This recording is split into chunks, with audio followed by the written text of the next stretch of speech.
What's up, you guys? I had a couple requests from a few people asking me how I line up and zero gap my detailers. And so every once in a while, I take my detailers apart and I just give it a nice little clean up, clean everything because hair does build up. And then the more it build up, the more it restricts the detailer from cutting at its best. So it's always good to take your clippers apart and clean everything thoroughly. Take everything out, clean it, oil it. So after I clean it, I put the cutting blade back on the bottom blade and I loosen up these two little screws right here just to loosen it up before I zero gap it. I just unscrew it, move it around, make sure it's not held in there and it's loose. And then you use the tool that it comes with, and then you just press the cutting blade all the way up to zero gap it, and then lift the whole thing up a little bit at a slight angle, so that what that does is it pushes the cutting to blade back a little bit, so that it doesn't have an overbite. And then just tighten it lightly a little bit, and then after you tighten it a little bit, adjust it with your hands to make sure there's no overbite, and then go ahead and tighten everything in. All right, and again, after you tighten it in, just take it out, take a look at it, check to see if there's any overbite, because that's what's gonna cut people's face. You know, a little difficult to see, but that's perfectly zero gap and no overbite. All right, that's perfect.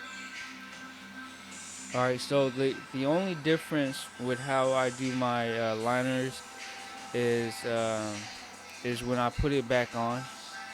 All right, so after I'll show you two a difference between when you tighten these screws all the way and when you loosen them up a little bit.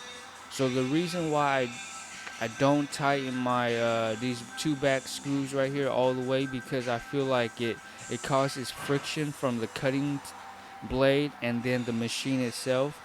It causes a little friction, and because of that, it's not performing and it's not cutting at its full speed.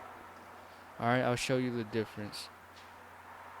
All right, that's all the way tight. All right, you see that? It's perfectly all the way tight, and that's how it should be. That's how it should be. All right, and there's nothing wrong with that. That's how it should be. Everything's in place. It's nice and tight. There's no gap between the machine and the blades. It's nice and it fits perfectly in there. Okay.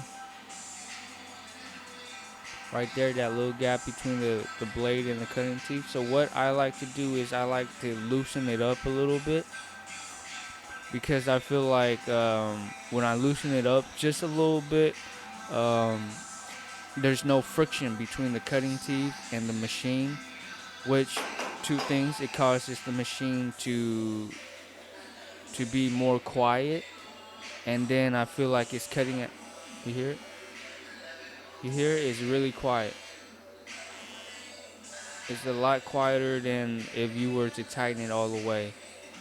And this is before I even oiled it. So the reason why I don't tighten it all the way is because, you hear that? It's really quiet. That means there's no friction at all. There's no rubbing between anything, and it's just spinning at full speed. And that's why my detailers cut so well. And then you always test it on your arms before you use it on somebody else's face. You know what I mean? Test it on your arms to make sure that it's not cutting your arm. Apply a little bit of pressure, and based on that, you'll know how much pressure to apply. And then you see that my arm's not irritated. You see that little gap right there? That's what I'm talking about. There's no rubbing, there's no touching of the blades onto the machine. The screws are still screwed in there, but it's not all the way screwed. There's a slight bit of a gap, but just enough to hold that blade in there. It will hold in place and it won't go anywhere. That little gap right there is what I'm talking about. It's cutting at full speed. There's nothing holding it back. There's no friction. All right, you guys give it a try and see what you think. Good luck. Love you guys. Take it easy. I'll talk to you guys next time.